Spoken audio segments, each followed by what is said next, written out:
Crested Butte, Colorado, late summer 1885.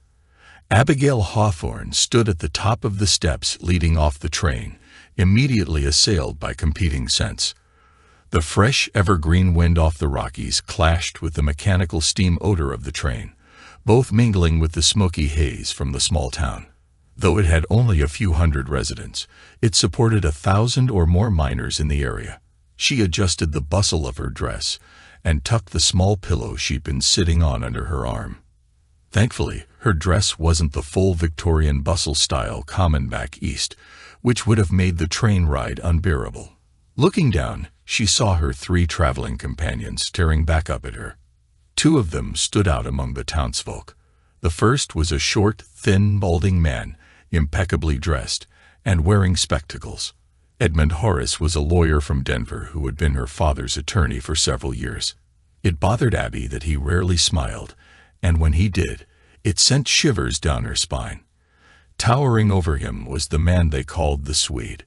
Jonas Swanson was a mountain of a man, almost 2 heads taller than Mr. Horace, and about 3 times as broad. Abby wondered how he could find suspenders large enough to accommodate all those muscles. Besides his imposing physique, he was covered with bright blonde hair, from his long, unkempt mane to his full beard. He reminded her of a huge golden bear. The third man, though dressed like most in town, would stand out anywhere. She knew she'd recognize the way he walked and talked. A handsome man with black curly hair and a full beard, his big blue eyes and outgoing personality set him apart. Besides that, he was Abby's husband of 5 years, Thomas Hawthorne. "Stay close," warned her husband as he helped her down. "This is certainly no place for a lady." She thought to herself, fighting back bitter comments. She knew this was in his blood. It had been his life for more than a decade before he returned home. Looking into his eyes, she could see the excitement he tried to hide. It was a look that, a year ago, would have made her heart skip a beat. But now it was just a reminder of what she'd given up. Like a moth drawn to a flame or Icarus to the sun, she silently sighed. "Mrs. Hawthorne," Horace interjected, "please remain very close to us. Unfortunately, up in these parts, an attractive woman is rarer than the gold and silver these men are seeking." "Thank you, Mr. Horace. Both my husband and Jonas are packing heat, and I know Jonas has his rifle nearby as well." "I feel quite protected," she replied. "Still, I'll be careful and stay close." Horace nodded and turned to Jonas. "Grab our things, and I'll go find Buckman and his transport." The big man grunted and nodded. Jonas rarely spoke, but Abby believed it was because he didn't speak much English, though he seemed to understand it very well. Abby looked over at her husband, noticing his smile partially hidden by his beard. His eyes searched the town as if he were looking for something. "Do you really miss this?" she asked, her tone a mixture of curiosity and concern. His face showed surprise. "You're looking at this place like it's your long-lost lover." "Well, that's a bit dramatic," he admitted. "But yes, I missed it every now and then. Planning on leaving again," she replied, a hint of frustration in her voice. "Damn it, woman. Save your venom for someone else." "Yeah, I missed this, but I'm still here, ain't I? I'm still married to you and living on the ranch." "Listen, Abby," he sighed, "I know you're on edge about this trip. I ain't looking forward to facing him either." Abby took a deep breath to calm herself. She knew he was right.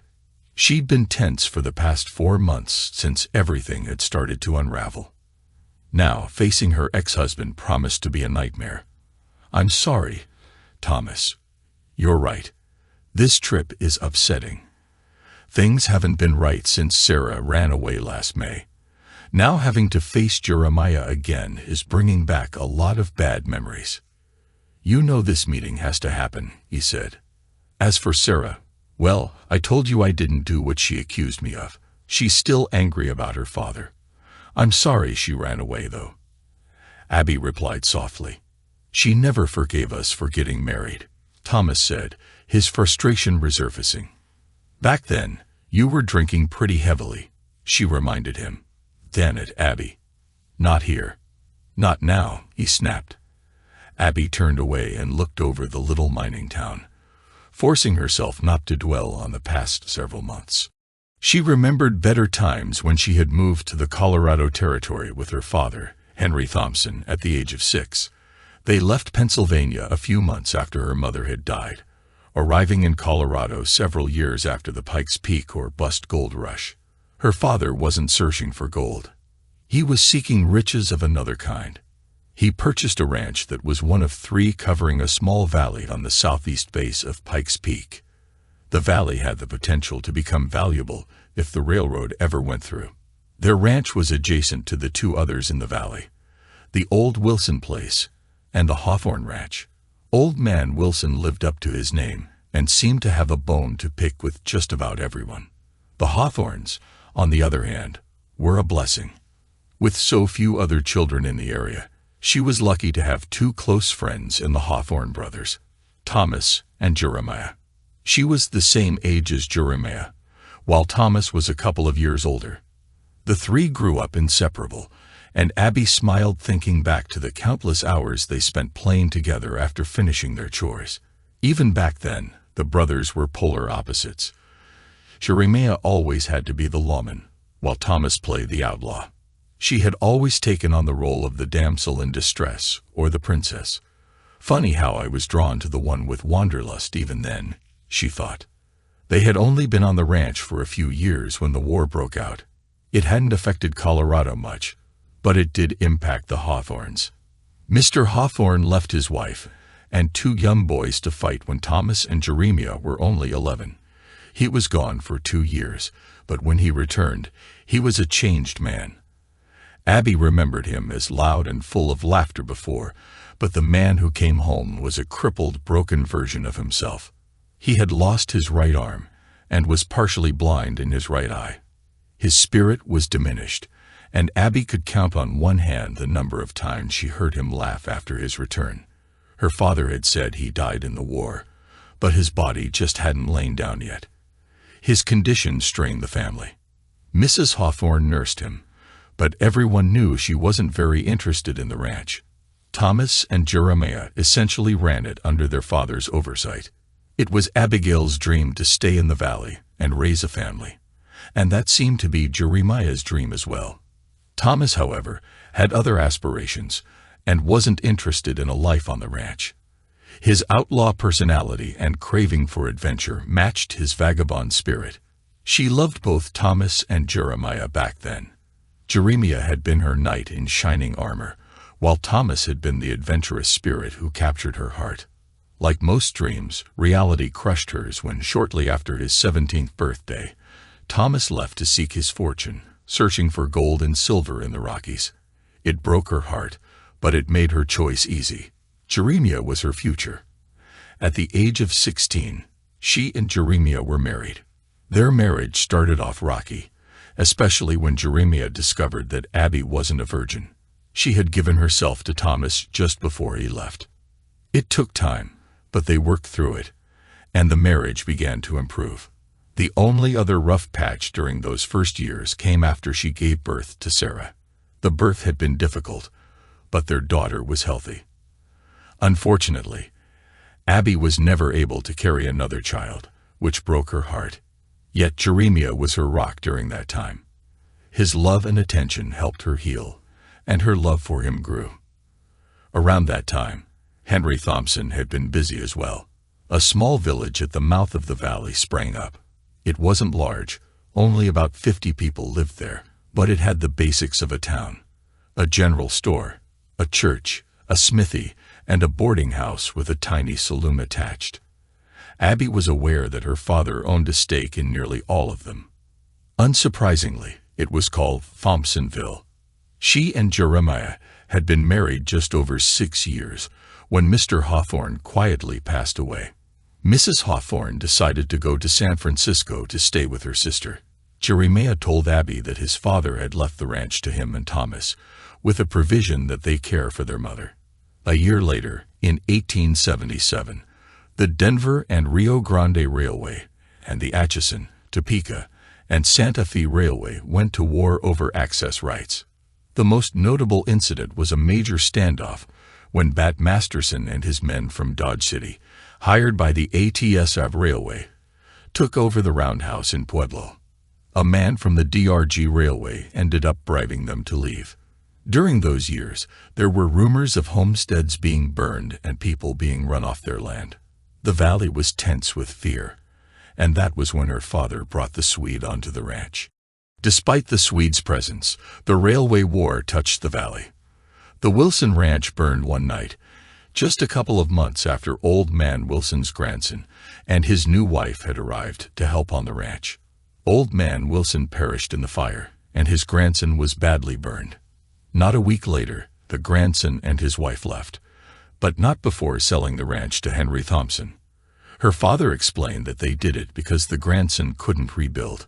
Jeremiah had always questioned the particulars of those events, and the relationship between her father and husband soured dramatically, putting a huge strain on her marriage.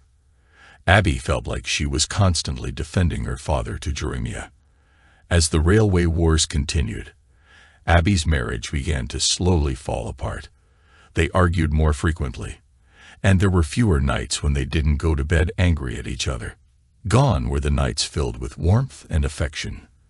The connection they once had seemed to be slipping away. She missed his strong arms around her at night, and his soothing voice reassuring her that everything would be all right. They both felt like they had failed each other. She had stubbornly rebuffed most of his advances, and he had given in to his frustration and anger instead.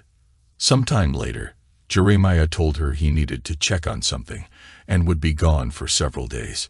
When she questioned him, he was vague, saying he just wanted to be sure of something. He left, and 2 days later came the nightmare at the Hawthorne Ranch. It was 2 months before Abby was able to confront Jeremiah. With a deep sigh, she closed her eyes and remembered one of the worst days of her life. Thompsonville, Colorado, spring 1880. Jeremiah rode wearily up to the ranch house, knowing something was wrong. The last 2 months had been frustrating. First, he had gone to Leadville to check on his father's investment, finding it safe. Then he had gone to Denver to check when Henry Thompson had actually put a claim on the Wilson Ranch. Something didn't seem right. The dates he had told Abby didn't match up with how events unfolded. He had stopped by the law office Henry had used and asked some questions. They told him that he needed to speak with Mr. Horace, who would be back in a couple of hours. He went into a saloon just across the street to wait. Not 30 minutes later, a man accused him of insulting his family and hit him. Moments later, both he and the man found themselves in the Denver City Jail. He was tried and convicted, despite claiming he had never seen the man before that day. 30 days later, he was given another 30 days for unknown reasons. After his release, he stopped by the law office again, but was told Mr. Horace was out of town. He was also informed that the documents he was looking for were missing, and the man suggested that Mr. Horace may have them. Things felt strange when he returned to Thompsonville. He had stopped at the small saloon and found that Pedro and Maria Mendez were gone. The new owner served him and then abruptly let him know he wasn't welcome anymore. Surprised and annoyed, Jeremiah left and headed home. Upon arriving at the ranch, he found a welcoming party waiting for him. Abby was there with her father, alongside the Swede, and a small, well-dressed man. To his surprise, Jeremiah noticed that Thomas was with them as well. "Tom," Jeremiah said, smiling. "When did you come back?" "About 6 weeks ago," Thomas said coldly. Jeremiah was taken aback by his brother's reaction, but quickly focused on his wife. He strode up to her, reaching out to take her in his arms, but instead felt her hand slap across his face. "Scumsucker!" Abby screamed. "How could you do this to me? What in blazes are you talking about? Maria Mendez, don't you play dumb with me."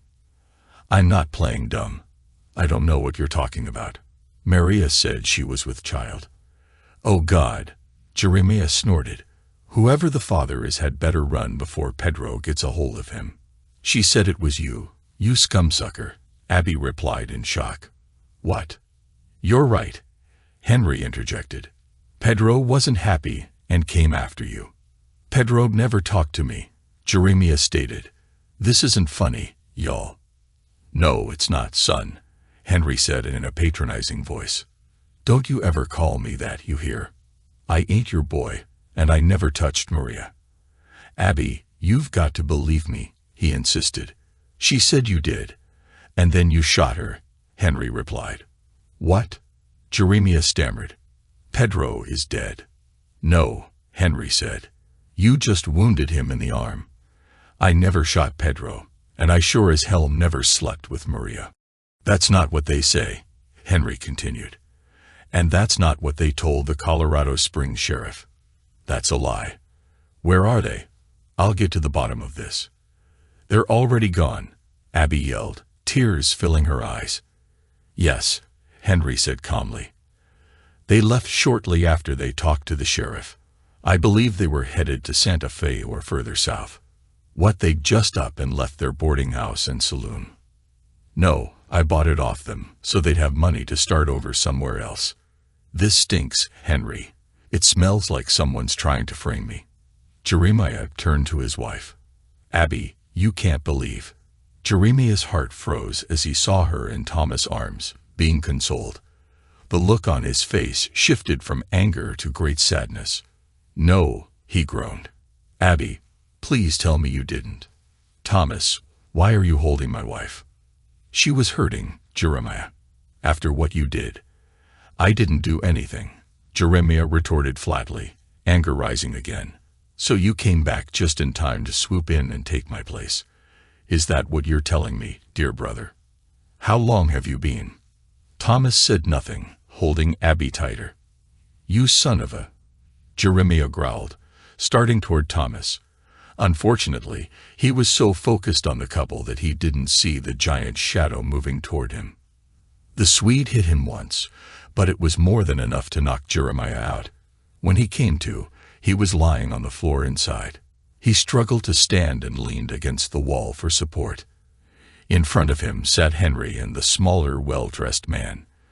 Beside them stood the Swede, and behind them were Abby and Thomas. Where's Sarah? He croaked. She's back at my ranch, Henry said calmly. We didn't think she needed to see this travesty. Are you ashamed of yourself, Henry? You should be. I'm sorry, Jeremiah, but that sounds mighty hypocritical coming from a man who impregnated a girl and then shot her father. I didn't do those things. They said you did, Henry replied. Jeremiah searched the room for anyone who would believe him, but found none. Regardless of your denials, Henry continued, there are some things you need to know. The sheriff in Colorado Springs has created a warrant for your arrest. Mr. Horace and I have convinced him not to issue it yet. Mr. Horace? Yes, Mr. Horace is my attorney from Denver. I've mentioned him before. He's the one I was looking for in Denver. They said you had the documents I was searching for. Henry's land acquisition on Old Man Wilson's ranch. Why were you looking for that? Henry inquired. Because the date you said Wilson's grandson sold it to you doesn't match up with when it was supposedly written. If my calculations are right, those documents were written before Old Man Wilson died in that fire. That would mean you were lying about what you know about that. That's absurd, Henry huffed. I didn't have anything to do with that. Mr. Hawthorne, I can assure you that you are mistaken, Mr. Horace added. So where are those documents? Your office said you have them. They were wrong as well. I don't have them. This is all hogwash, Henry interjected. Just the attempts of a guilty man trying to smear others to lessen the severity of his own actions. Boy, you need to know that I'm the only thing preventing that warrant from being issued. Now, unless you want to be an outlaw, I suggest you listen closely. Mr. Horace has some papers for you to sign that will turn over your portion of this ranch to Thomas. In return, that warrant will never be issued. Your wife and daughter will be taken care of for the rest of their lives. My wife is a cheater, and she's being taken care of by my backstabbing brother. Abby gasped and clung onto Thomas. Jeremiah took a step toward the couple, but the Swede stepped in front of him. You sit. Don't make me hurt you anymore. the giant growled. Jeremiah looked into the faces of his accusers and realized he had lost.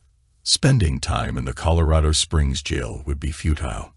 Henry would find witnesses to lie against him, and Thomas would still end up getting his share of the ranch. Thankfully, his father had foreseen possible problems surrounding the ranch. It was a small victory considering what Jeremiah had lost. There was nothing left to do but retreat. He agreed to their terms and asked to say goodbye to Sarah before he left, but they refused. She'd been told that he ran off a month ago. Jeremiah Hawthorne left the valley that day a defeated man. Crested Butte, Colorado, late summer 1885. Abby, remembering that terrible day, wiped a small tear from her eye. Jeremiah had seemed so sincere in denying his actions, but the evidence against him showed otherwise. She had struggled with her actions during that time, questioning whether she had given up on their marriage too soon. What if Jeremiah was telling the truth? Had he not left, then she might have been the one at fault. Abby had been emotionally devastated after their meeting with Maria. Those first few days had been filled with overwhelming grief. 2 weeks later, when Thomas returned, she found herself seeking comfort in him, despite knowing she shouldn't. His presence provided solace amidst the turmoil that engulfed her life. It was 2 weeks after his arrival that he sought her out, and soon they were sharing a bed. When Jeremiah had confronted her, it became evident that she had moved on, that she was now with Thomas. 3 months after that confrontation, she and Thomas had grown closer. Meanwhile, Sarah was distraught, struggling to comprehend how her father could be accused of such things. At only 10 years old, she had been too young and naive to understand. And even now, as she matured, she questioned her own choices. Why hadn't she stood by Jeremiah? Why had she chosen her father and Thomas over her husband? These questions haunted her for years, and she still sought answers, with only Sarah's struggles offering some clarity. The following years had been relatively quiet, though her marriage to Thomas presented its challenges. He had grown increasingly emotionally distant since the death of his mother 3 years prior, brushing aside his feelings rather than confronting them. Abby had hoped he would show more sensitivity, given that he hadn't seen his mother in over 15 years. But as Thomas continued to conceal his emotions, she felt a growing distance between them.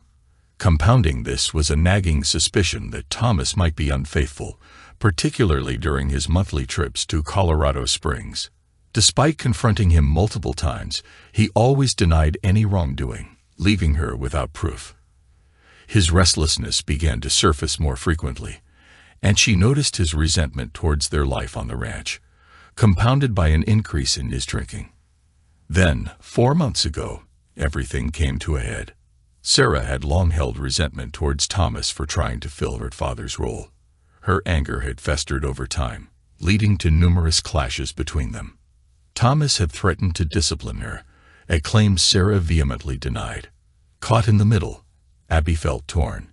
She didn't know whether to believe her daughter or her husband. Had Thomas crossed a line, or was Sarah reacting out of resentment toward the man she blamed for her father's absence? Then Henry intervened, chastising Sarah for stirring trouble during their negotiations with the railway. He felt that while Thomas' methods were questionable, Sarah had misinterpreted his actions.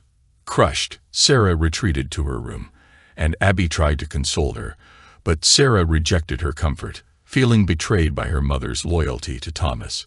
Her father deeply regretted allowing Sarah to be alone, and 2 weeks later, Sarah ran away. They searched for her for days, even receiving reports that she had been seen in Colorado Springs. But after that, they lost track of her. Abby wept for days as Thomas tried to console her. Even now, Abby sometimes cried herself to sleep at night, thinking of her daughter. Thankfully, 2 months ago, they received news that Sarah was alive and well in Leadville. It was a surprise to find her, as the man who discovered her hadn't been looking for her at all. He had actually been searching for Jeremiah.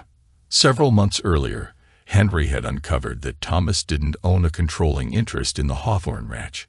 It turned out that Mr. Hawthorne had used 51% of the ranch to secure a loan to purchase a small business in Leadville. The profits from that business had supported Mrs. Hawthorne after he passed away. When she died, the business and its stake had gone to Jeremiah, who now owned the controlling interest in the ranch. Henry hired someone to track down Jeremiah, and the search accidentally uncovered Sarah, who was living and working as a handmaid for a wealthy widow named Wilcox in Leadville. A few weeks later, Jeremiah was found near Ashcroft. Now, Abby and her party were heading there to persuade Jeremiah to sell or sign over all or part of his claim to the ranch. Abby felt a sense of dread. "This is a bad idea," she said flatly. "What?" Thomas replied, surprised. "I said this is a very bad idea." "We don't have much of a choice," Mr. Horace added. "We need to do everything possible to convince your ex-husband to sign over at least a small portion of your ranch. The deal your father is working on with the railway requires full access through the valley. I realize that, Mr. Horace, but I don't know how we can do that if Jeremiah still believes we've cheated him and that he was framed. There's little we can offer him." "Not true," Horace countered. "Besides the fair amount of money I'm carrying, we have several other incentives. Surely you don't think an apology from Thomas or me will persuade him?" "No, not by itself," Horace explained. "However, that together with a good amount of money and possibly portions of the deeds to some of the businesses in Thompsonville should help ease the hostility. We can also offer to make that old warrant for his arrest go away for good. Additionally, we can provide information on Sarah's location, so he'll be able to reunite with her. I believe that will help seal the deal." "I'm not so sure, Mr. Horace," Abby thought to herself, remembering the pain and betrayal etched on Jeremiah's face that day, a look that had haunted her for years. It screamed of his innocence amid the evidence of his guilt. Despite their troubled marriage, she had loved Jeremiah. His absence had left her feeling lost and alone. When Thomas returned, she had sought refuge in his arms, grateful for his support during her lowest moments. Suddenly, Abby was jolted from her thoughts by a loud voice approaching. A rotund man with a huge smile came into view. "Yes, sir. We'll get y'all up to Ashcroft in a jiffy," he announced, stopping in front of the group. "So y'all ready? We'll be on our way shortly. The trip will be a little slow, and some parts are pretty rough, but we should get you up to Ashcroft sometime this afternoon. We'll be going through Pearl Pass. Real pretty, but a bit rough." Abby had just met Mr. Buckman.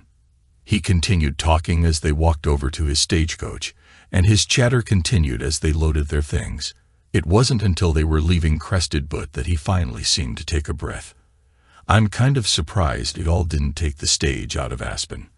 There used to be a couple of stages daily out of Ashcroft, about a year ago. But that's the nature of the beast, ain't it?" "What do you mean?" Horace asked. "There's got to be hundreds of little boom towns like Ashcroft spread out all over these mountains," Buckman replied with a laugh. "Someone discovers gold or silver, and everyone comes running.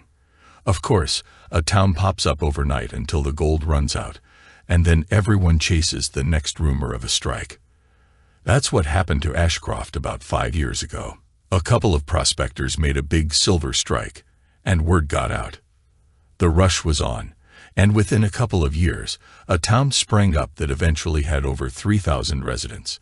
Hell, the place had over 20 saloons, 2 newspapers, and even a school. Tabor's wife tried to make it a respectable town a couple of years ago, when she held a big event for some distinguished guests. They'd never seen that many high-profile people in these parts, but nothing could save the town when the silver ran out. It didn't take long before Ashcroft began looking like a ghost town. Nowadays, I only make a couple of runs a month up to Ashcroft. Most every month, the hunting parties from Leadville or Denver hire me to take them up there." "A hunting party?" Thomas asked. "Yep, they always head up to the Jenkins place. Sometimes it's John Jenkins himself. Other times, it's a friend of his named Ambrose from Denver. He's a bit rough around the edges, if you ask me. When that Ambrose fella is around, he always brings this big guy with him." "He's not as big as you," Buckman said, looking over at the Swede, but he's a decent size. Is this hunting party up there now? Thomas inquired. Yep, Buckman replied, grinning. Took them up 5 days ago. Ambrose, the big fella, and that skinny lad. Skinny lad? Horace asked. Yeah, a teenage boy who looks a bit sickly, if you know what I mean. Never talks, but he always comes with both parties. I think they're trying to toughen him up by taking him out hunting and fishing. Although, if you want my opinion, it doesn't seem to be working. Buckman laughed heartily at his own joke. Mr. Buckman, Abby asked cautiously, do you know a man named Jeremiah Hawthorne? Can't say that I do, ma'am. But there's a man at the Jenkins place named Jeremiah. He's the guide for those parties. I haven't heard the name Hawthorne, but it could be him. I reckon you could ask old Zeb when we get to Ashcroft. His daughter and granddaughter live at the Jenkins place, so they'd know for sure. They live there. Yep. Desiree, that's Zeb's daughter, used to help him run the hotel. She's a real beauty, tall and strong, but tough as nails. Anyway, she got pregnant, and her husband died, or vice versa. I don't really know which came first, and I sure as blazes ain't going to ask her or old Zeb. Either of them would probably bite my head off. So John Jenkins built this nice house for his wife, and she up and left for Leadville. Jenkins then brought Desiree out to the place to be the housekeeper. Now, I ain't saying anything was going on between Jenkins and Desiree, but she really is something. Over the rest of the trip, Buckman gave them a tour of the scenic landscape. Abby chuckled to herself when he began spouting facts that she knew weren't exactly accurate. He was quite the entertainer. As they rode into Ashcroft, Abby could see why Buckman referred to it as a ghost town. There were makeshift frames for tents and shabby buildings, but a few stood out as well built. Two in particular drew her attention: a 2-story building called the Hotel View, and a saloon named the Blue Mirror Saloon. What was noticeably missing were the people. Only a few could be seen walking in the streets. Buckman pulled up his stage in front of the Hotel View. Getting down, he looked at the hotel, and then over at the few remaining saloons. Zeb, Buckman bellowed, got guests for you. 3 older men stepped out of one of the saloons. Figured you'd be at the Blue Mirror. Buckman laughed. One of the men began walking over to them. He was shorter, with a grizzled beard and matching hair. His big smile revealed several missing teeth. Evenin', folks, he said in a thick Cajun accent. Welcome to the Hotel View. If you get your stuff and follow me, we'll get you all fixed up. These folks, Buckman continued, will need someone to take them up to. Mr. Buckman, Horace interrupted. Thank you for your assistance. We'll take it from here. No skin off my back, Buckman said, smiling. Just send word when you're ready to go. I'll be back up here the day after tomorrow to pick up that hunting party, but I can come back another day if you need. No, sir, Horace stated. The day after tomorrow should be fine. Abby and her party went up to their rooms and then came back down to meet on the porch. She noticed that a mule team was already hitched to a buckboard wagon, waiting for them. Horace mentioned he had already told Zeb what they needed and that he would take them the 2 miles to their destination. The Jenkins place was located south, close to Taylor's Peak. It only took a few minutes after they left Ashcroft before Horace asked Zeb a pointed question. Mr. Zeb will do just fine. Okay, Zeb. You didn't seem that surprised when I asked you to take us to the Jenkins place. Nah, the old man said, smiling back. About a month ago, a stranger came to town asking questions about Jeremiah.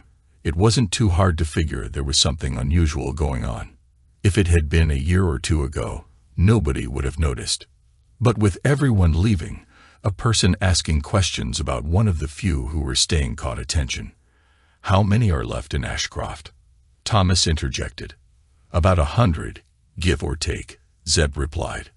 A couple of years ago, there were well over 3,500. But then the silver dried up, and they had a big strike up near Aspen. Most left before winter. Now there's only a handful left in town, a few dozen more mining around here. Mr. Buckman said you had a daughter and granddaughter living at the Jenkins place, Abby said gently. Buckman talks too much, Zeb snorted. Hope you didn't tell him anything you didn't want everyone within 20 miles to know by morning. He slowly shook his head and looked over his shoulder at Abby. Yes, ma'am. My granddaughter's name is Monique, but we call her Lilo. She and her mom have been at the Jenkins place for the past 4 years. She used to help me at the hotel until she became pregnant. Mr. Jenkins was kind enough to let her board and kept up his new house. Now she and Jeremiah take care of the place when Mr. Jenkins is gone, which is most of the time since Mrs. Jenkins never liked it here. She preferred her big house back in Leadville. Don't you fear for their safety? Abby asked. I guess some, but it's no more dangerous there than anywhere else in the territories. Probably even safer than back home since the war. Desiree can handle herself pretty well. Besides, Jeremiah is still there. He's a bit of a softy, but he's loyal as a hound. They had a couple of other hands, but they left for Aspen last fall. Of course, then there are those dogs. Dogs, Thomas replied. Yeah, a few years back, Mr. Jenkins ran across 3 abandoned pups. Turns out they were part wolf. Skittish as hell, but they made great guard dogs. Jenkins had 2 older dogs that adopted them. Now they run like a pack and are very territorial and protective. What surprised everyone was how quickly they took to my Desiree and little Mo. A couple of prospectors walked up to the house unannounced one night 2 years ago. The dogs attacked one and injured the other. Abby gasped in horror while the other 3 men listened intently. So, no ma'am, I ain't particularly worried. No more than any man worries about his family. Will we be safe? Horace questioned. Should be. It's daylight, and I've been up to the place so many times that they'll recognize me. I'll ring the bell to make sure Desiree puts the dogs up, though. Will Jeremiah be there? Abby asked gently. Doubt it. He's probably taken the Ambrose party out hunting or fishing. They usually stay a night or 2, then come back to the house, depending on what they catch. As they approached a clearing, they saw a bell mounted on a post. Zeb got off the wagon and went over to ring it. He had barely gotten back up on the wagon when they heard dogs barking and a woman's voice shouting commands. Moments later, another bell was rung twice. Zeb guided the wagon across the clearing, and as they crested the hill, they saw a large 2-story house with a small bunkhouse and barn behind it. That'll be the Jenkins place, Zeb announced. Zeb tied off the team of mules. Before he could say anything to his passengers, a high-pitched squeal broke the air. Pappy, a dark-haired little girl yelled as she ran toward them. Zeb laughed as he picked her up, and she squealed again. This here is Lilo, he said, smiling. She ain't very tall, but we keep hoping. Speaking of your mama, Zeb said, smiling. Where is she? Right here, replied a smiling young woman standing on the porch, waiting on your old hide to bring that bag of curls back to the house. She was tall, almost 6 feet, and quite beautiful, though oddly dressed. Her long black curls were tied up in a simple ponytail, and she wore a simple dress with a pair of breeches underneath, the front of the dress tucked in. Her gentle smile faded as she looked at Abby and her party. Can I help y'all? We're here to see Jeremiah Hawthorne, Horace stated. Is he here? And who be asking? She said, My name is Edmund Horace, and we have a business proposition for him, and it takes 4 of you to ask. She replied, carefully eyeing the group. No, ma'am, Horace continued. This is Mr. Hawthorne's brother and ex-wife. They're here to talk to Jeremiah and heal some old wounds. Mr. Swanson is here for our protection, since I'm carrying a good bit of money with me. Desiree nodded. Fair enough. I'll send Robbie to go fetch him. A tall, gangly man in his 20s came running up. It was obvious that he was somewhat slow. One eye was slightly cockeyed, and he carried one arm oddly. He had a perpetual smile on his face that was contagious. Yes, Miss Ray. Go fetch Jeremiah. He took the hunting party up to Taylor Pass. "Yes, Mom," Robbie said, grinning. "And make sure they hear you coming. Don't want them to shoot you by mistake." He left quickly, and the others could hear him laughing as he ran. I expected them back tomorrow, but if Robbie finds them quickly, they should be back in a couple of hours. Y'all are welcome to wait inside, but those guns need to be left at the door. There's a chest just inside where you can put them, and they'll be safe. Don't bring any firearms into the house, or I'll turn the dogs loose on you. Everyone nodded and followed her into the house.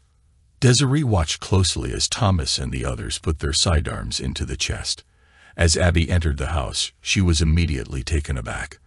The house was large and fancy, but the furnishings were ordinary and practical. It looked more like a hunting lodge than a home. "I've got some salt pork and biscuits I can warm up if y'all are hungry," Desiree stated flatly, clearly hoping no one would take her up on her offer. "And gravy?" Zev asked, ignoring her tone. "Gravy," Lilo squealed. Desiree shot her father a disapproving look. "All right, Pappy, you take them to the sitting room. I'll go get it started. That jug's still hiding behind a rocker." Zeb grinned. Desiree huffed and turned to go back to the kitchen. "May I help?" Abby asked softly. "I don't need any help," Desiree replied. "I'd want to help," Lilo yelled out, struggling to get out of her grandfather's arms. Desiree sighed, looking at her daughter. "All right, I guess I do need the help." While the men settled in the sitting room with a large jug of moonshine, Abby followed Desiree and her daughter back to the kitchen. As Lilo played with a small spoon and pot, Abby broached the awkward silence. "She's beautiful," Abby said, staring at the little girl.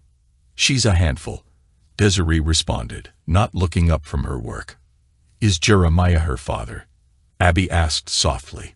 Desiree stopped what she was doing and stared at Abby. "No, Mo's daddy died before she was born. He worked in one of Mr. Jenkins' mines. The fever took him 2 weeks before I knew I was pregnant. I was helping Pappy at the hotel back then. Then Mr. Jenkins built this fine house and hired me to work here. I think he did it out of charity, but I was still grateful. That's when I really got to know Jeremiah. I'd seen him around Ashcroft several times before. He followed Mr. Jenkins out here from Leadville and worked a while in the mines. One day, Jeremiah overheard one of the bookkeepers tell Mr. Jenkins something that didn't sound right. Jeremiah approached Mr. Jenkins later and told him his concerns. It turned out the bookkeeper was skimming some of the profits. Yes, Jeremiah was always good with numbers and book learning. Abby agreed. Well, Mr. Jenkins was impressed and moved him out of the mines and put him out here. I think so he'd look after me, but also so he could begin overseeing the books from each mine. The things Jeremiah didn't understand, he'd ask one of the other mine bookkeepers. He's done really well these past few years. Desiree looked at Abby and paused, as if trying to determine whether she should continue. Abby stared back, about to ask a personal question. "Are you?" Abby began, hesitating. "I mean, are me and Jeremiah a pair?" Desiree replied with a smirk. "Not for a while now. Up until a couple of years back, we were. Jeremiah helped me when I got so big with Mo that I could barely do the chores around here. He talked to me at night when I was lonely and looked after me after Mo was born. He cared for both of us. He was so wounded when I first met him. Not on the outside, but inside. We helped each other, I think, but we weren't lovers until a couple of months after Mo was born. There was something between us right from the beginning. We weren't making moon eyes at each other, but there was a kind of love. He's a good man, but we weren't planning to spend our lives together. Still, I spent many nights in his bed, and I doubt he had any complaints. Then Mrs. Tabor's big party happened, and things changed a couple of months after that. What happened then?" Abby asked softly. "Why did things change?" "Jeremiah met someone." "Well, Des," she stammered. "Who?" Abby immediately knew she'd gone too far. Desiree's eyes flashed, and her body tensed. The look on her face turned cold and dangerous. "What's it to you?"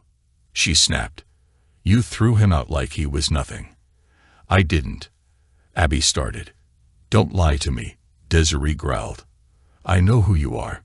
When I first met him, he was like a man going through each day praying it would be his last.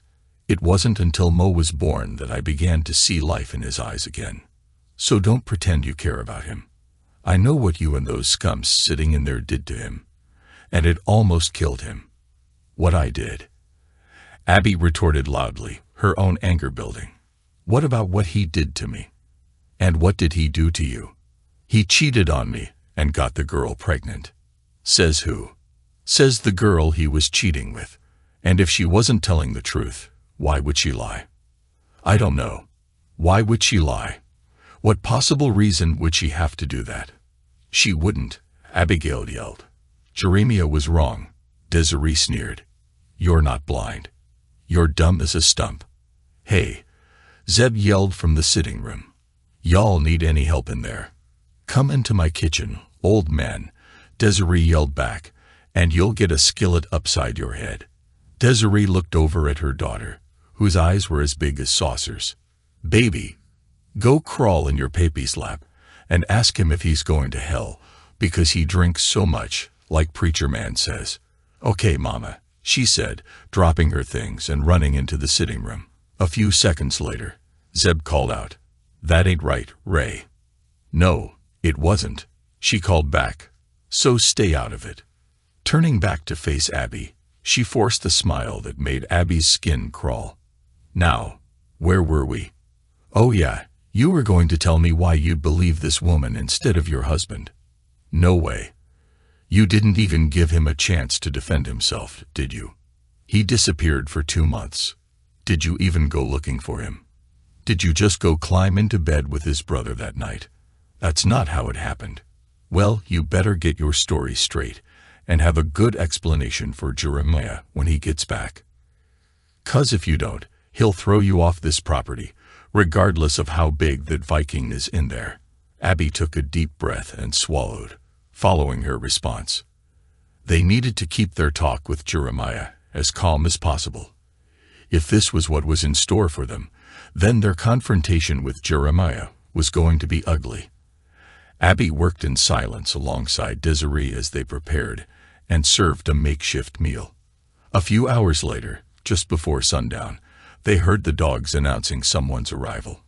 Moments later, they heard hushed voices outside.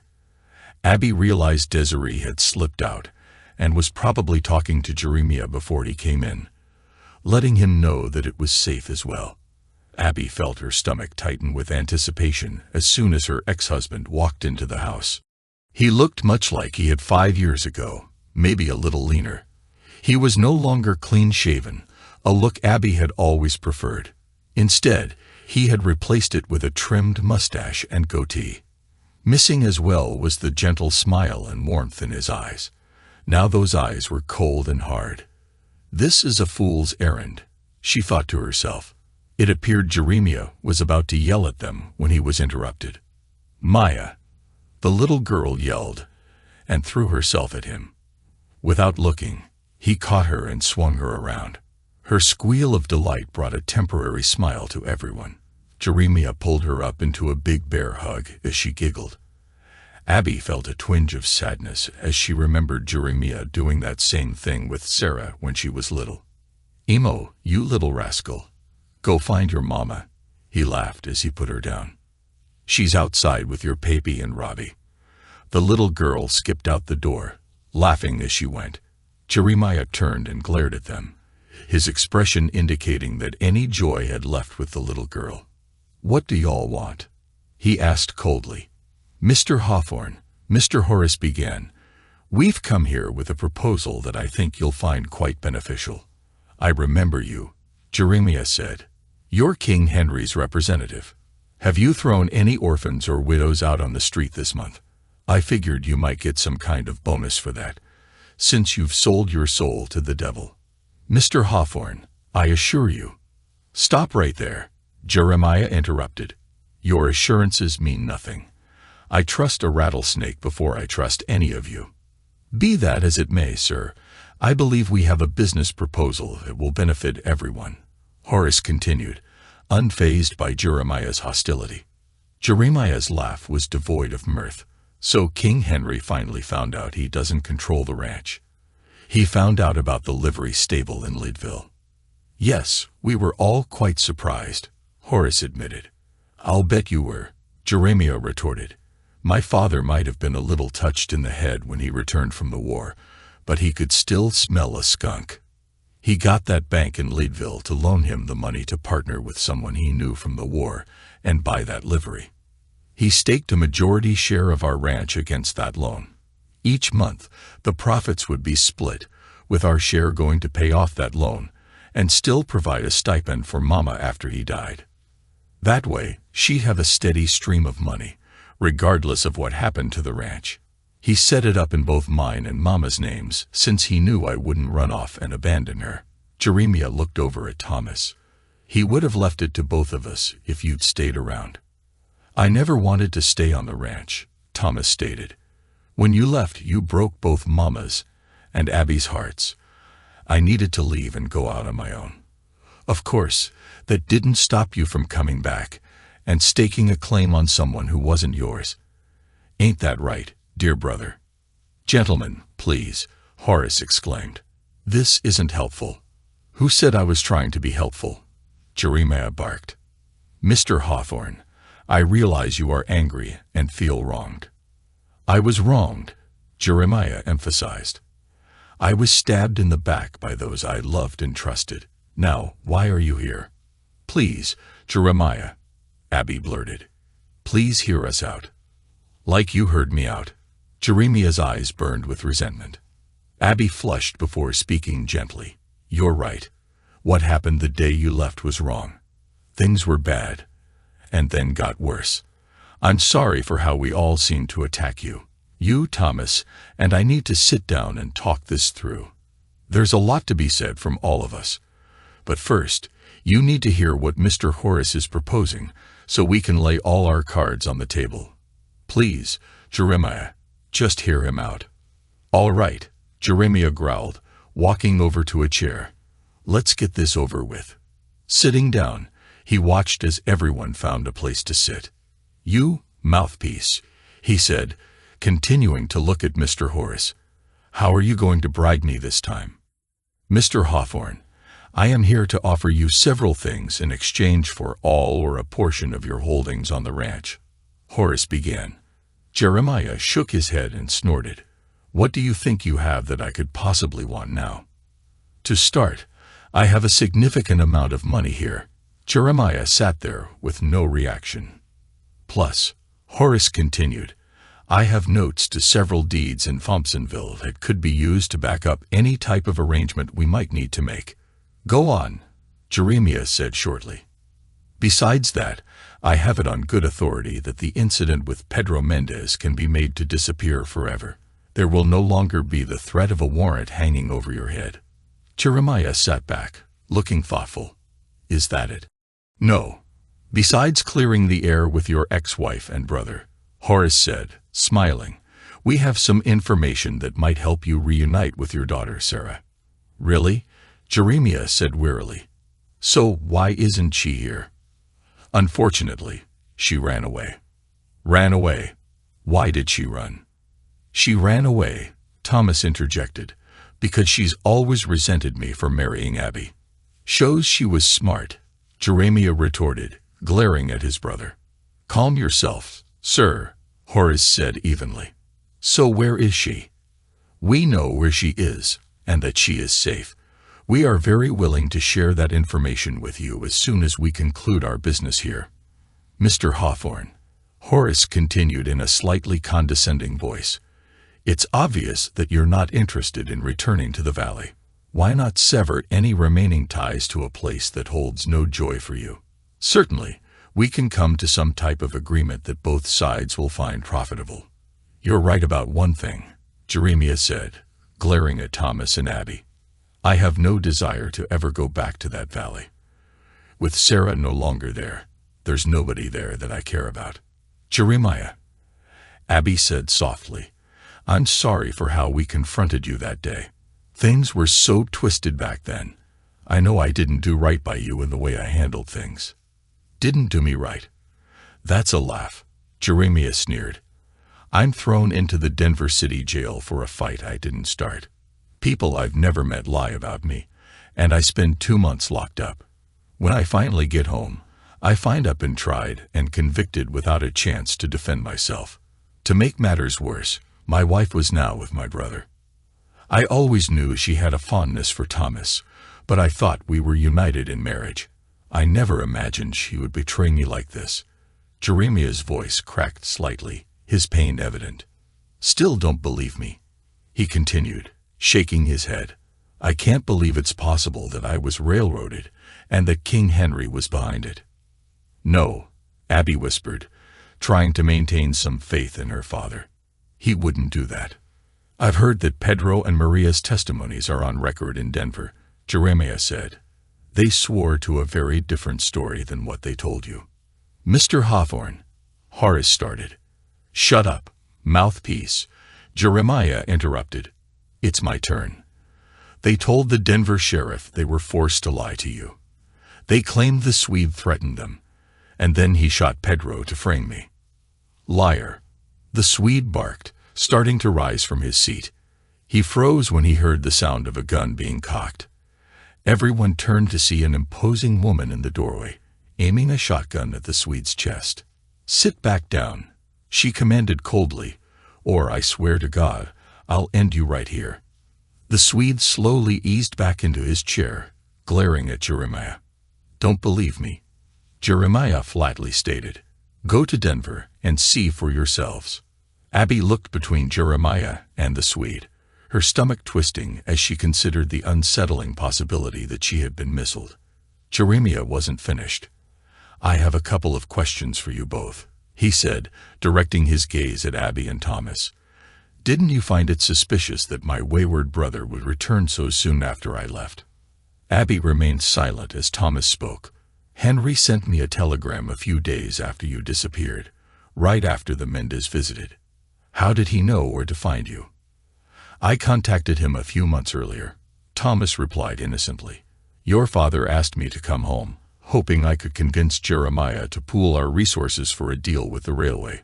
I didn't plan to return until I heard about all the trouble Jeremiah was in. I'm sorry things turned out this way for you, Thomas added, but I didn't come back intending to take your place.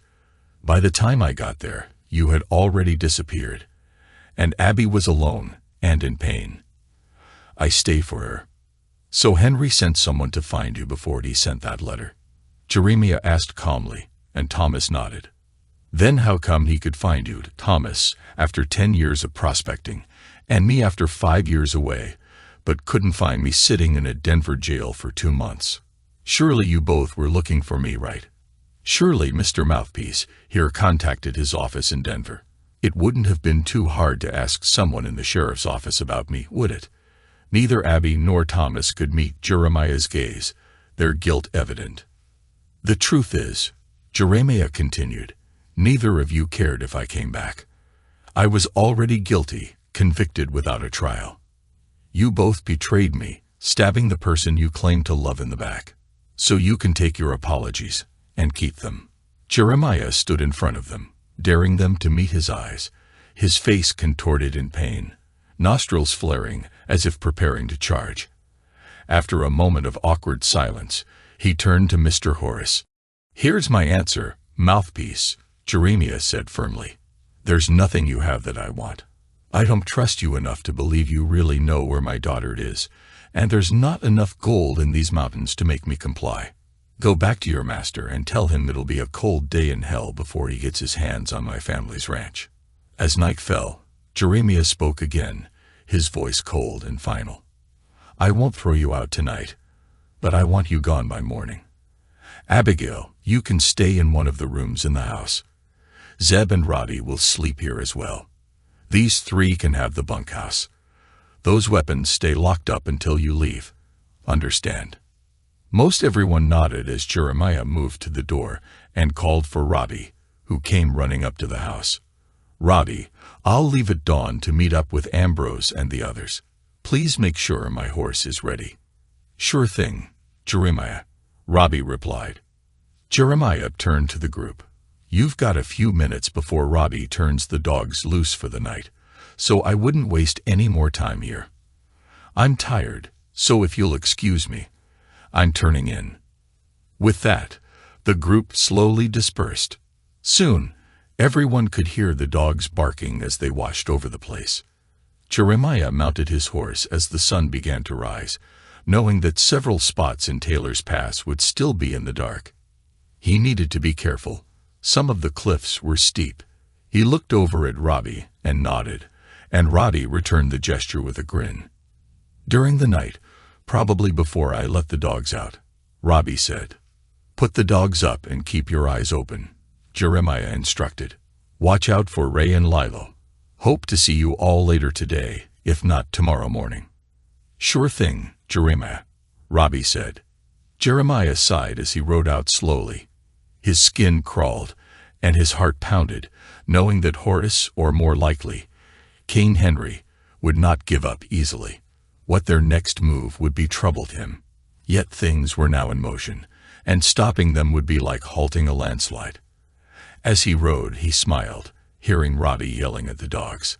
If anyone had been sleeping, they certainly weren't now. He knew he'd have to be cautious. The trail ahead would be tricky. The sunlit parts of the road would be breathtakingly beautiful, while those still in shadow could be treacherous. Taking a deep breath, he tried to clear his mind. Seeing Abby and Thomas again had reopened old wounds, and past feelings of anger and bitterness threatened to resurface. Back at the Jenkins place, everyone gathered for breakfast. Ray was serving up biscuits and gravy to Lilo's delight. "Where's the Swede?" Abby asked. "Don't know. He slept in the barn last night," Thomas replied. "Yeah, his snoring sounds like a train. So he agreed to sleep out there. He's probably still out there." Abby turned, alarmed by the look in Desiree's eyes. She feared for Jeremiah. Jeremiah slowly rode his horse into a shaded gulch, his eyes adjusting when he heard the click of a gun hammer being cocked. He launched himself off his horse just as the gulch erupted with the sound of gunfire. The dogs barked, announcing someone's approach. Everyone began walking out onto the porch. Before heading out, Thomas retrieved the gun he had put away when they first arrived. By the time he got outside, they could all see a single horse with 2 riders approaching. Jeremiah and Zeb dismounted, and Jeremiah had exchanged a few words with Robbie, who then rode off quickly back towards Taylor's Pass. As Jeremiah and Zeb walked towards them, Abby noticed the rage on her ex-husband's face, his hand still near his gun. She felt Thomas shift away from her. Without warning, Jeremiah drew his weapon and aimed it straight at Thomas. "If you reach for that, I swear I'll take you down, kin or not. Now throw that gun over on the porch, real careful like." He turned to Horace. "You'd better not be hiding anything under those fancy clothes." Zeb grinned, pulling out a long knife. Horace turned pale and raised his hands. "I seem to have overlooked it," he stammered. Zeb reached into Horace's coat pocket and pulled out a small pistol. "Mr. Hawthorne," Horace began, but Jeremiah interrupted. "You say that one more time, and you're a dead man. Good thing you didn't try to draw that thing, or you'd be 6 feet under by now. That scum tried to ambush me near Taylor's Pass," Jeremiah said, his tone harsh. "He snuck up on me, but Zeb here put him down. He's dead." Horace looked shaken. "Where's the body?" "At the bottom of an old abandoned mine shaft," Jeremiah replied with a smile. "Hope he's keeping the Tommyknocker company." "You sure he's dead?" Thomas questioned. "Sure as I'm standing here," Zeb grinned. "I blew a hole clean through his back." "You shot him in the back?" Thomas asked, aghast. "He was about to shoot your brother." "I shot first," Zeb retorted. Jeremiah turned to Abby, frowning. "Ray, search her. Make sure she isn't hiding anything." Abby gasped in surprise. "I would never.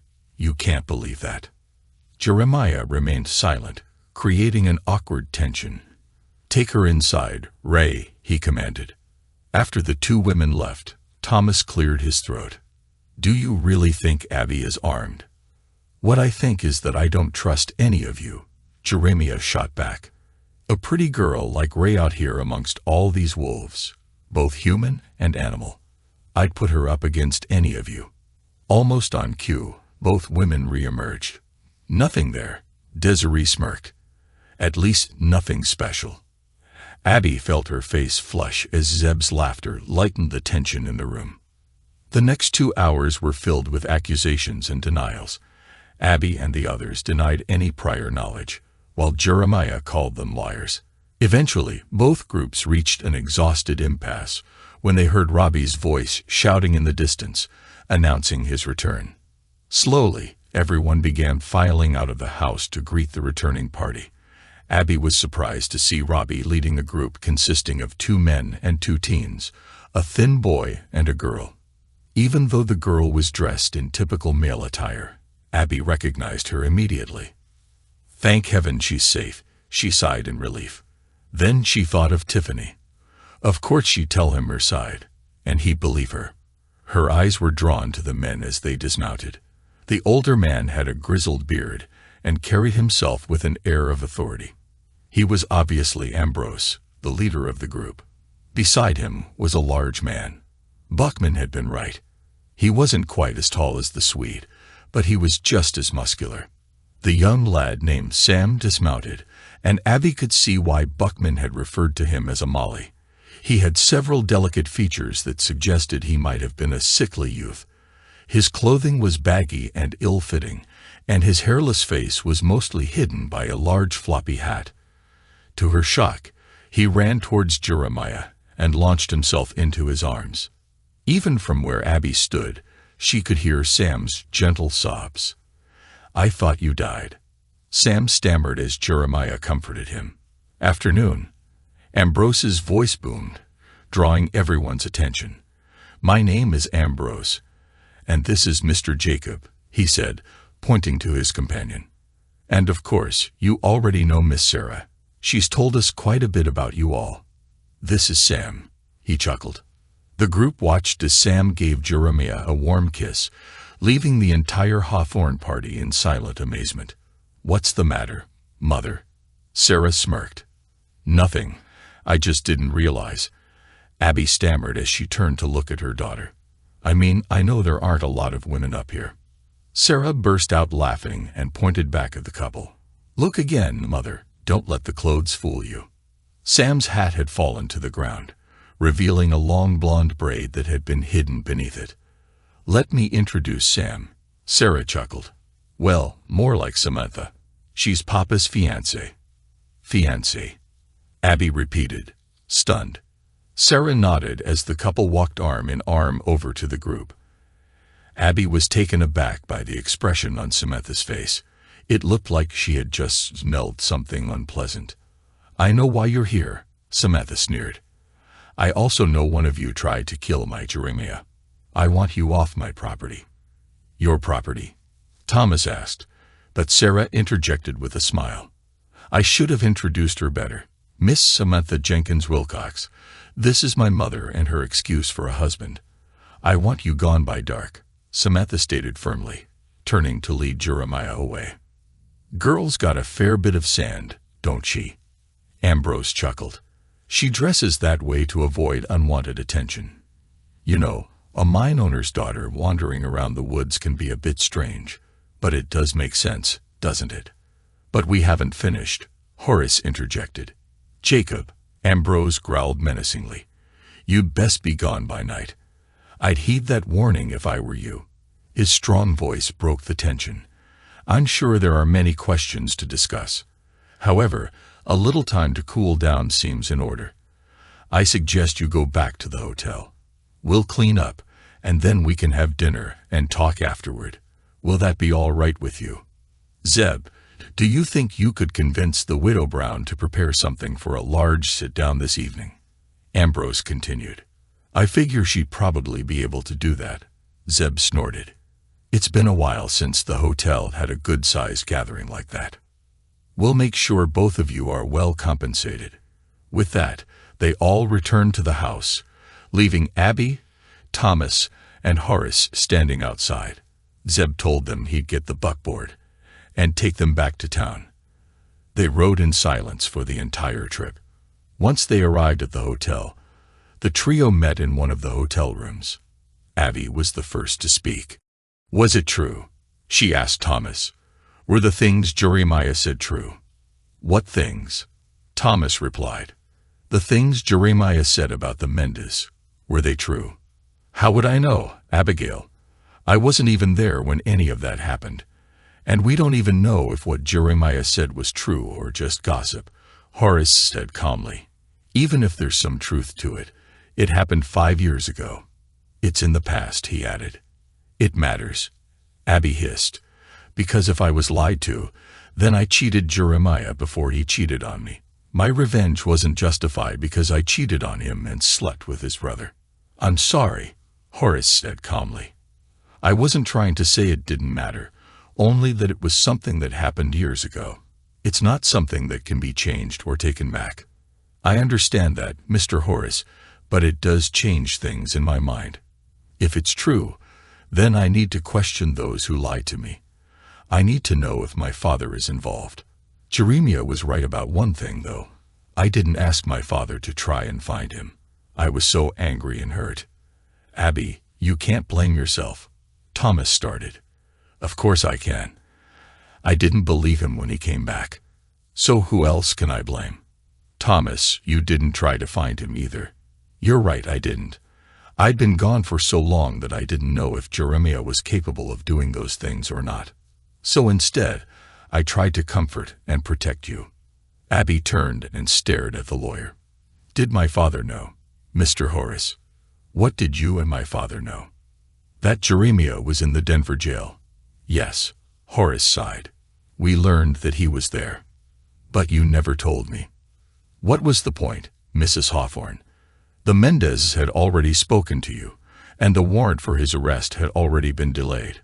Honestly, ma'am, you were already sharing your life with Thomas. What good could have come from us telling you that?" I don't know." Abby stammered as tears began to stream down her face. "Maybe it would have changed how I treated him when he did come home." "Please, Mrs. Hawthorne, knowing that wouldn't have changed the outcome of our confrontation with Jeremiah. Those things had already been done," Horace continued. "Now we have to face the fact that there's little we can offer your ex-husband that will persuade him to sell any part of the ranch to Henry. Now we'll have to convince him to join us as a partner."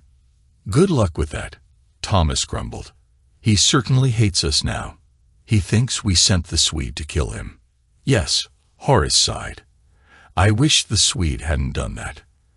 I don't know what he was thinking."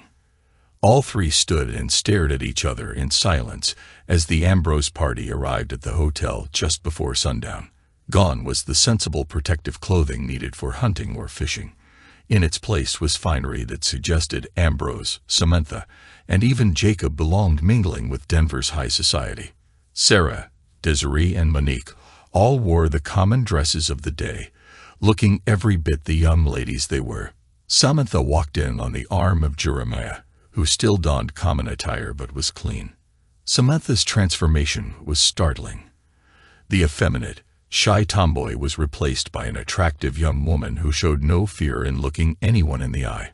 She wore a stylish Victorian dress, and while Desiree and Abby were considered naturally pretty, Samantha's presence demanded everyone's attention. "Lordy, Miss Jenkins," Zev exclaimed. "Ain't you a sight? I haven't seen y'all dressed up like that since Mrs. Tabor's big shindig a couple years ago." "It's been a while, kind sir," Sam smiled and curtsied. "I haven't worn this since that night. It's been packed away, but tonight's a special occasion. Oh, that's right. You'll be headed back to Leadville, and Jeremiah will be following you there soon after." "Yes, but we'll only be in Leadville until the wedding. Then we'll be leaving for Denver." "Well, I'll be. So this is a real farewell night." Sam nodded. "Then I figure I'll add to that. I'll be taking Desiree and Lilo back to Louisiana with me after Jeremiah leaves." "Really? I thought you might head up to Aspen," Ambrose interjected. "Nah, been doing this for too long," Zeb sighed. Not the life I'd hoped to give Desiree. Certainly not the kind I want for Lilo. Now come on in and get seated. This will probably be the hotel's last time to have its lobby filled with people and food. The Widow Brown outdid herself and made fried chicken with a mess of fixins. She sure is special. Maybe she'd like Louisiana. Jeremiah grinned. Desiree burst out laughing, and Zeb grinned wide. Well, he said slowly, I kind of already asked her. She's coming with us along with Robbie. Desiree laughed. Yeah. Zeb groaned. And all those darn dogs. We're going to look like settlers going the wrong way, going east to Louisiana instead of west. The Ambrose party laughed and congratulated him. Soon, everyone was seated. The tension that hung over the gathering did little to keep them from enjoying a fine meal. Any serious discussion concerning the purpose of the Hawthorns' visit was tabled, and the conversation ranged from mining to weather to Denver. Upon completion, Ambrose produced 2 bottles of fine port. After everyone was served, he cleared his throat. I believe we should get to the heart of this little get-together, he began. First things first, we never got around to finishing the introductions. Jeremiah and Sarah have informed us of who you are, but I need to introduce myself. My name is Ambrose Wypra. Perhaps you've heard of my brother, Robert Wypra. He was the treasurer for the Denver and Rio Grande Railway, back when they had that little incident with Bat Masterson. Mrs. Hawthorne. Ambrose addressed Abby directly. I'm sure there is some doubt about the validity of the information Jeremiah shared with you yesterday. The Pinkertons I hired were very thorough. I know that the testimonies in question have been notarized and are being kept in a safe in Denver, Mr. Wypra stated. Mr. Horace, he continued, his voice revealing a mix of amusement and condemnation. We both know frontier courts are very suspect. Justice out here comes from a bag of coins or the barrel of a gun, as much as through our legal system. These testimonies were taken to expose the lies surrounding Jeremiah. Ambrose continued. As to whether they link your current employer, that is for each person to decide for themselves. Regardless, there is no warrant out for Jeremiah, and any claims against him can be proven false. Ambrose leaned forward, his voice steady but commanding. Now, Jeremiah has told all of us what you were asking of him. Unfortunately, I need to inform you that Jeremiah here can't give you what you want, even if he was so inclined, which he isn't, Sam interjected, much to the amusement of several at the table. Sorry, she said sheepishly as Jeremiah reached over and took her hand. The loving smile he gave her was unmistakable. Never apologize for defending your man, my dear, Ambrose chuckled. You see, Ambrose continued, addressing everyone, he can't give you what you want because he no longer owns that business or any of its holdings. What? Thomas and Horace blurted out together. That's right, Jeremiah said, grinning. I sold the livery back to my father's partner and paid back what was left of the loan. Then I sold my stake in the ranch as well. It no longer held anything but bad memories for me. So when a pretty young lady accepted my marriage proposal, I sold it. Everything is already signed and agreed upon and will begin the day after our wedding. The deal I made secured me a position with a bank over in Denver. It gives me a small stake in that bank, and I'll be working and learning the financial business under a mentor. I'm sure you all probably think that sounds boring, but because of that, I'll be able to secure a future for my wife and children. But why? Abby said softly, staring at Jeremiah. Why didn't you say something earlier? Why would I? Jeremiah growled. You all ambushed me again. Then you give me some nonsense about how sorry you are and try to bribe me with my own daughter. Why would I trust any of you? I wasn't sure how far you'd go to get what you wanted. Since you brought the Swede, I figured I was in danger. But better me than my friends and loved ones. I knew Zed would protect Desiree and Lilo. I also figured you all didn't know about Ambrose and Sam. I was pretty certain you didn't know about Sarah either. The simple truth is I would die before I ever let anyone harm either of my girls. Sam wrapped her arms around his and beamed. Last night, I met with Zeb, and told him if anything was to happen, it would involve the Swede. Turns out I was right. Zeb followed him and watched him get his rifle out of the wagon, and then begin walking towards Taylor's Pass. When he tried to ambush me, Zeb put him down like the dog he was. Now I can focus on my future. I was happy back on the ranch. I had a wife and daughter that I loved, but one of them was taken from me, and the other broke my heart. Some very kind people returned my daughter to me, and an angel has healed my heart. I look forward to holding that angel every night. Someone returned Sarah to you? Abby asked, her voice trembling. Jeremiah nodded and looked over at Ambrose. When I ran away, I must have had angels watching over me. Sarah interjected. I wasn't sure where to go at first, she admitted. I'd heard you say that Papa had gone to Denver before he came back that day, so I went to Colorado Springs first. I was lucky to hitch up with a family going to Denver. When I arrived in Denver, I began asking questions at the city jail. Then I went to one of the churches. A reverend and his wife took me in for a few days and then introduced me to Mr. Ambrose. Mr. Ambrose took me to Leadville to meet Sam. She took me in. They told everyone that I was her new handmaid, Sarah explained. Why? Abby asked, confused. Well, that was at my suggestion. Actually, Ambrose explained. You see, I wasn't fully prepared at that time. Prepared for what? Horace asked. In truth, I wasn't prepared for this visit. I needed to make sure your man couldn't track Sarah to Jeremiah too quickly. There were still a few loose ends that demanded my attention. Thankfully, those were taken care of well before your man ever went to Ashcroft. We were able to smuggle Sarah here just a few days after she'd been discovered in Leadville. I've got another small confession, Ambrose grinned. It wasn't with the most honorable intentions that I delivered Sarah back to her father. I knew Jeremiah was a fair man, and I believed that my support would influence his decision to sell. What Jeremiah didn't mention was that he sold his interest to me and my partners. I'll be working closely with him since he has a good head for figures and should do quite well. The fact that he and his future bride have a vested interest in the bank is an added bonus. My decision wasn't merely a favor to John Jenkins. I genuinely care for Henry Thompson's daughter, whom I see as family. While the placer mines around Pikes Peak may have been extensively worked, there's a good chance that the source of the gold remains undiscovered. Eventually, someone will likely uncover it, making that valley extremely valuable. Owning the majority interest in the Hawthorne Ranch gives me a foothold there. Mr. Wipra, Horace began cautiously, I understand your caution, but Henry Thompson owns most of that valley. That's true, Ambrose agreed. Yet I bought Jeremiah's stake not only as an investment, but also to settle a personal score. My wife's cousin lives in Kansas City, and we aren't particularly close to that side of the family.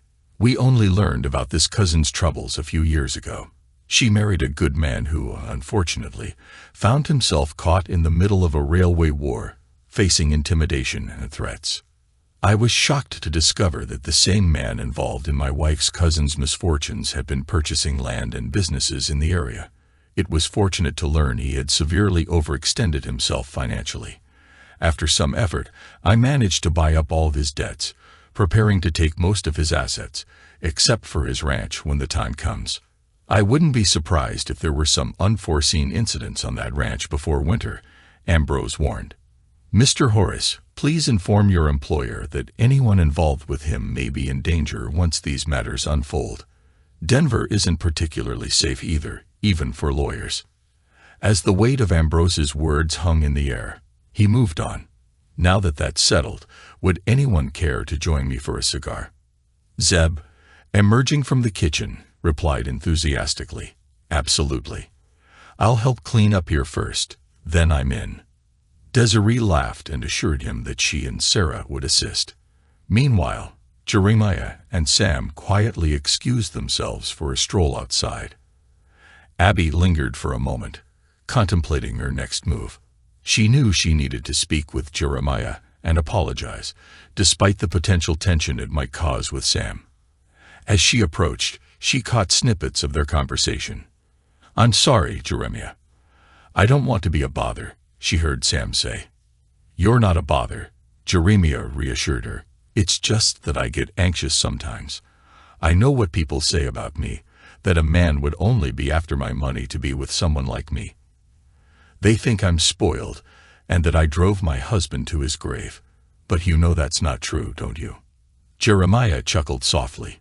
"Yes, I know that isn't the whole truth, though maybe there's a hint of truth to the spoiled part." Sam managed a small laugh. "I'm getting better. I was just so angry when James left me to work in the mountains. We hadn't even been married 2 years when I lost him to pneumonia. I fell apart. I know many people thought I'd gone crazy, but it was just the pain. The realization that the wonderful life I had planned for us was gone. I remember going to Mrs. Tabor's big party, kicking and screaming, but I was glad Daddy insisted I be there. It wasn't until later that I learned he wanted me to meet someone he held in high regard. It was you, Jeremiah Hawthorne. When I first met you, I felt ashamed. I wanted you to like me so badly that it scared me. I hadn't felt that way since James. When you took me into your arms for the first time we danced, I almost cried. It was the first time I dared to hope for happiness again. But then I started reflecting on myself and the kind of person I had become. I swore to God right then that if you gave me a chance, I would become the kind of woman you'd be proud to marry. Samantha, I've always been proud to be with you, even when you dress like a man," Jeremiah said, making Sam laugh and playfully slap his arm. "I was honored to be near you," he continued, his voice growing somber. "Sam, I love you, even when I act like a spoiled brat sometimes, even when I let my temper get the better of me. I love you no matter what." Samantha Jenkins Wilcox, you tell me how I changed your life, but you changed mine even more. You know how broken I was when you met me. What they did to me nearly killed me. "I know, sweetheart," Sam said, her voice filled with emotion. "That's why I'm so angry with them. How could they do that to someone they claim to love?" "I'm sorry if I let my claws come out a bit," Jeremiah said softly. "Well, no one can say they don't understand how you feel," Sam replied. "I'm really sorry. I'm trying." "Hush, beautiful. It's okay," Jeremiah said gently. "It feels good to have someone love you enough to fight for you." Jeremiah's words struck deep into Abby's heart. She tried but couldn't completely suppress her emotions. "Who's there?" Sam asked, her voice shaky. "I'm sorry," Abby said, stepping forward. "I just wanted to apologize to both of you. Samantha, I'm sorry our visit caused Jeremiah's life to be threatened. That was never my intention, and I'll be asking Daddy about it when I get home. I'll also be asking him about the Mendez family and Old Man Wilson. I just can't believe Daddy was behind this. But I promise you, Jeremiah, I will ask. I just can't believe Daddy is as bad as you think he is." "Maybe not evil," Jeremiah snorted. "Maybe he's just a damn carpetbagger feeding on the misfortunes of others. Either way, I'm sure he'll someday regret his actions. Whether you believe it or not, it could cost you dearly when his chickens come home to roost." "Do you really think that Ambrose? Surely he wouldn't." "Yes, I believe he'll do exactly what he said he would," Jeremiah said. "Ambrose is a good man, but he has a dark side too. If the Swede was involved in what happened to Old Man Wilson and Ambrose's kin, then I have no doubt Ambrose will do just what he said. Abby, I don't hate you anymore, so I hope you don't get hurt, but I won't shed a tear if something bad happens to your father or Thomas. I know you don't want to believe it, but they took away all the good things in my life. Thomas took away my wife and daughter, and King Henry attempted to take away our family ranch. I hope they both meet their fate in hell. I can understand that feeling," Abby said softly, her voice breaking. "But for the way I treated you, and for betraying you with Thomas, I am truly sorry. I know it doesn't mean much now, and I doubt we'll ever see each other again. I just wanted you to know. Hopefully, you'll ask Sarah to visit me someday, though it seems unlikely as long as Thomas and your father are around. I doubt she'll ever come." Abby nodded, wiping away a tear. "Goodbye, Jeremiah." She turned and walked back into the hotel. Knowing her future held several long, difficult discussions with her father, she suspected she would likely never see her ex-husband again. St. Louis, Missouri, spring 1905. Abigail Hawthorne slowly entered the cottage. It had been a long winter, but spring brought hope. She prayed it would bring new life to her as well. It had been 19 years since they'd moved to St. Louis after returning from Ashcroft. She confronted her father about the situation. He revealed that he had secretly given the Swede a stake in the expected profits. Henry insisted that the Swede acted on his own when he threatened the Mendes family, and again when he tried to harm Jeremiah. He swore he hadn't instigated any of those actions, but confessed to taking advantage of them afterward. Abby wasn't completely convinced, but soon after their talk, several events unfolded that limited her options. First, Edmund Horace returned to Denver, and a week later, left town without a trace, only mentioning that he was going back east, where things are more civilized. Then, Thomas gave up and sold the rest of the ranch to Ambrose. After that, he departed to pursue prospecting out west. Abby felt torn watching him leave again, knowing that with the ranch sold and everyone gone, her father was all she had left. She received a telegram from Thomas a couple of years later. It came from San Francisco and stated that they had found gold in the Klondike and that he was sailing for Alaska. She never heard from him again.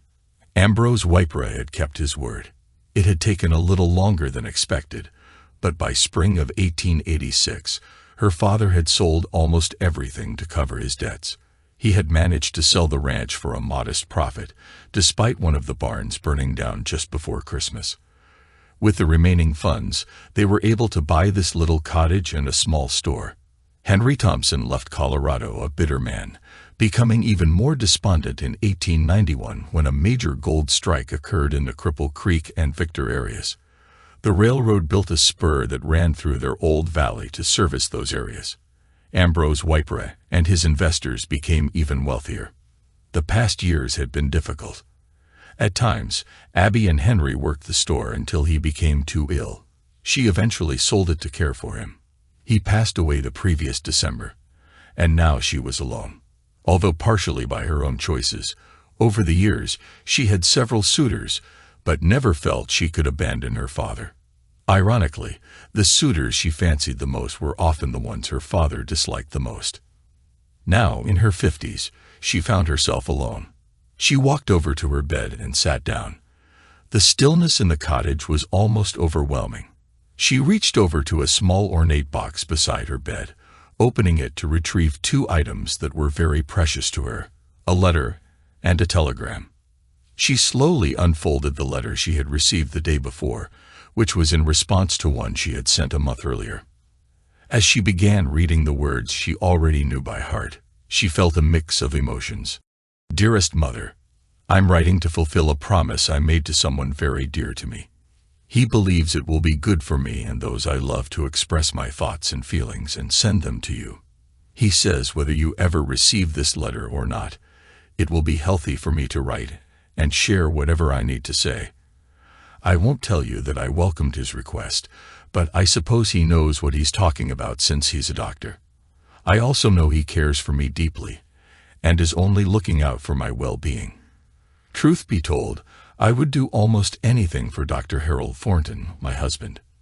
Now, I should get to the heart of the matter. Mother, I forgive you. I forgive you for not believing me and for not protecting me afterward. I won't claim to fully understand why you acted as you did, but if it brings you any peace, then you have my forgiveness. I hope you understand why I felt compelled to leave after I told you what Uncle Thomas did. None of you believed me. It felt just like what happened to Papa. None of you believed him either. I felt unprotected and needed to find someone who would look after me. It was a miracle that I found Papa so quickly, and an even bigger miracle that I met Harold a few years after Papa and Sam got married. I received a letter from Desiree a few months ago. She was the woman with the little girl you met at the Jenkins place near Ashcroft. She wrote that she and everyone were doing well, and that she had remarried. Little Ahmad is growing up into quite a beauty. and she mentioned that Mo's already been protective of her with the local boys. Zeb and Widow Brown still aren't married, but they're always together and likely will be for the rest of their lives. Desiree's letter inspired Harold to suggest I write to you. As I mentioned before, I'm married now to a doctor, and you have 2 grandchildren, a boy, John Ambrose, and a girl, Samantha Desiree. We moved to Santa Fe about 10 years ago with Papa, Sam, and my half-sisters. Papa is the president of one of Ambrose's banks, and he and Sam have 3 lovely daughters. They can be a handful at times, but they are also sweet and funny. Each one of them thinks they have Papa wrapped around their little fingers. It's amusing to watch them pout when Sam shoos them away to sit in Papa's lap. I asked him once if he ever got tired of all the commotion with 4 girls in the house. He just smiled and hugged me, saying he had missed 5 years of being with me. So this was heaven. He said he couldn't ask for more. A loving wife, wonderful daughters, and a grandson and granddaughter who mean the world to him. We have good homes, food on the table, and we are in good health. We even have a doctor in the family. Truly, we are very blessed. Before I end, I want to extend an invitation for you to visit us. I can't say Grandpa or Uncle Thomas will ever be welcome, but you are. Even Sam said she would behave if you came. She has changed so much over the years. She's much happier now, which she attributes to Papa. While I believe that's true, she absolutely dotes on her 3 girls. I need to conclude this letter now. I've honored my husband's wishes by writing this letter, and I think I'll soon be working on another of his wishes. Harold has been hinting about us having another child. If you ever decide to come, just telegraph your arrival date, and we'll pick you up at the station. Best wishes from your daughter, Sarah. Abby wiped away her tears, refolded the worn letter, and placed it back in the box. Slowly, she unfolded the telegram. She had waited until after Henry had passed, and the cottage was taken care of before responding. She had reached out to Sarah, asking if the offer to visit was still good. The previous day, Sarah had responded, looking forward to seeing her and saying that the grandkids were excited. Abby didn't know how things would eventually turn out, but she knew she had to try. Even if she only got to see her grandchildren once, it would be worth it. She bought a train ticket to Santa Fe and telegraphed back her arrival time within a day of receiving Sarah's response. It was spring, a time of new beginnings. As Abby prepared to leave, she stood on the threshold of her cottage and took one last look around. She closed her eyes for a moment, taking a deep breath, feeling a mix of anxiety and hope. She prayed that the journey ahead would bring healing, reconciliation, and perhaps a chance to reclaim some of the love she had lost. As the train whistle sounded in the distance, Abby stepped forward, determined to meet whatever awaited her with an open heart. She knew she was finally ready for this long-overdue reunion, a second chance at family, even after all the heartbreak. And with that, she made her way to the station, leaving behind the pain of the past and stepping toward an uncertain but hopeful future.